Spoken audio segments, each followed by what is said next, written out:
Hey, YouTubers, American Samurai back here for the radio show review. Today we're talking about the Green Hornet. And today we're going to talk about the Green Hornet's arch enemy. Now, during the Golden Age of both radio and comics, they tend to use sort of a villain of the day format. Or villain of the week, I guess you would call it. Kind of a modern thing. X-Files did something similar with their Monster of the Week format. But the Green Hornet did have an arch enemy. And it wasn't a racketeer or a crime boss. It was something far more dangerous. It was a detective named Oliver Perry, a recurring character who was determined to expose the Green Hornet's true identity, Britt Reed.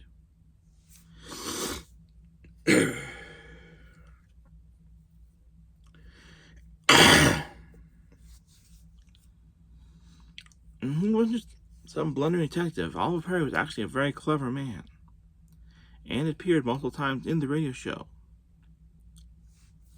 But the Green Hornet was always one step ahead of Oliver Perry. So this is the last of Oliver Perry.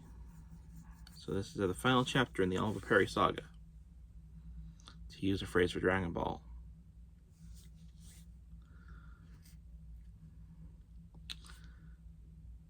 Oliver Perry is back in the city, and he's recruited forcefully the greatest lock and safe man he could get his hands on, Fingers.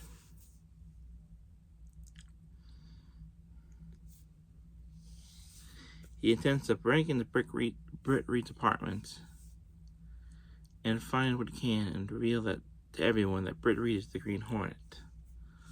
But Britt Reed is called to the police commissioner to get his hands on some papers that have gotten into the hands of a blackmailer. Oliver Perry, trying to be so clever, ends up getting a card to Kato in disguise.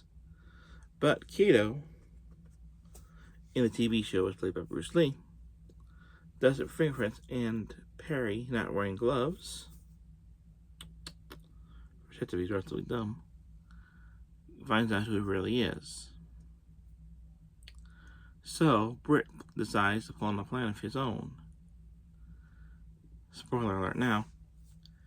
And has the commissioner make him a fake mask, carrying a Luger, and Britt plays a fake Green Hornet. Now, in the radio show, a few other people have taken on the persona of the Green Hornet to frame the Green Hornet, but this is the first time Britt has basically framed himself as the Green Hornet.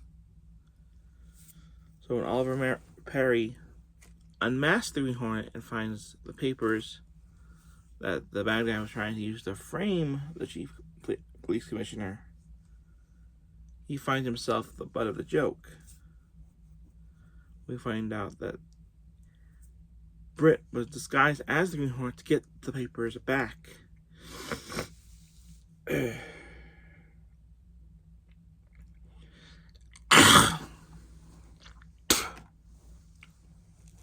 From the commissioner, by disguising himself for the commissioner, which were love letters for a crime woman. It's better explained in the radio show. Yeah. Overall, good episode, 5 out of 5. And interestingly enough, this would not be the only time the Green Hornet would have an enemy. It was the only time in radio show. In fiction literature, Full Moon did a series of short stories, and several short stories, the Green Hornet would tangle with a female counterpart, the Yellow Jacket, a dangerous femme fatale who knew the Green Hornet's true identity, and would try and get the Green Hornet to stop pretending to be a criminal and actually become a criminal, to become her right-hand man, so to speak. She believed that the Green Hornet was just one step over the line from being a hero to becoming an actual villain. And she was determined to make him one. Yeah, so the Green Hornet has had two arch enemies that I know of, real ones. Oliver Perry the detective and the Yellow Jacket. So that's our review of The Last Fall of Perry. Comment, subscribe, hit the bell icon if you're new.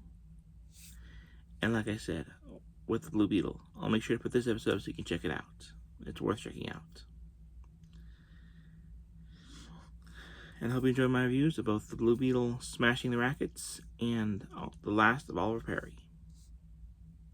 Maybe someday I'll talk about the other episodes in the Oliver Perry saga, to use a phrase from Dragon Ball. Alright, comment, subscribe, hit that bell icon for new. And we'll see you next time right here on Bucky749. Keep that radio tuned, and later days.